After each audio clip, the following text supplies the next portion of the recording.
কি বন্ধু, প্রিয় মানুষটার অপেক্ষায় আজও বসে আছো? ফিরবে না জেনেও ফেরার অপেক্ষা করে তোমার কি লাভ হচ্ছে বলতে পারো? এখন তুমি যদি একটা লিস্ট বানাও, তার একদিকে লেখো তাকে ভালোবেসে তুমি ঠিক কি কি পেয়েছো, আর একদিকে লেখো তাকে ভালোবেসে তুমি ঠিক কি কি হারিয়েছো, তাহলে দেখবে হারিয়ে ফেলার সংখ্যাটা ক্রমশ বাড়ছে, আর পাওয়ার তালিকায় লেখার মতো তুমি কিছুই খুঁজে পাচ্ছ না। খুঁজে না পাওয়াটাই স্বাভাবিক। তুমি তাকে তোমার সব কিছু উজাড় করে দিয়ে ভালোবাসলেও সে তোমাকে কোনো দিনই ভালোবাসেনি। ভালোবাসলে সে তোমার কাছে থেকে যেত।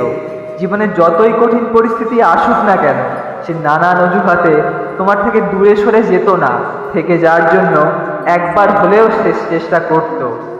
ও আগে থেকেই ঠিক করে নিয়েছিল যে ও আর তোমার জীবনে থাকবে না। তুমি এই কথাটা সেদিনও বুঝতে পারোনি, আর আজও বুঝতে পারছো না। এখনো তুমি ওর অপেক্ষায় বসে আছো। ও আর ফিরবে না বন্ধু। কয়েকটা প্রশ্ন করছি, উত্তর দাও তো। জীবনে যে মূল্যবান সময়টা ওর জন্য নষ্ট করেছো, ও কি সেই সময়ের দাম দিয়েছে? তোমার নিঃস্বার্থ ভালোবাসার সঠিক মূল্য কি পেয়েছো ওর থেকে? আমি জানি পাওনি। এটাও জানি বন্ধু, আজ ওকে ছাড়া তোমার এক মুহূর্ত ভালো লাগে না। ভীষণ একা একা লাগে, ভীষণ কষ্ট হয়, কিন্তু কিচ্ছু করার নেই বন্ধু।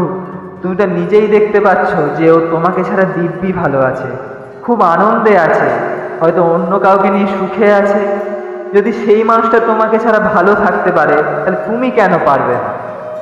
আজকের পর থেকে ওর জন্য না তুমি অপেক্ষা করবে, আর না তুমি ওকে নিয়ে চিন্তা করবে। আবেগের স্রোতে নিজেকে আর ভাসিও না বন্ধু, জীবনের স্রোতে নিজেকে ভাসাও। এগিয়ে চলো সামনের দিকে। আজকে ও হাসছে আর তুমি কাঁদছো। ঈশ্বর কাউকেই ছেড়ে দেন না।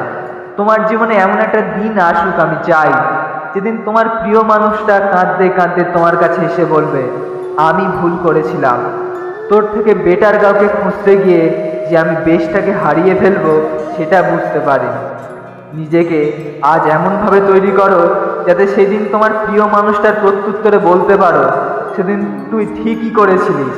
সেদিন তুই আমাকে ছেড়ে গিয়েছিলিস বলেই আমি আমার জীবনে বেটার কাউকে হারিয়ে একজন বেস্ট মানুষকে খুঁজে পেয়েছি।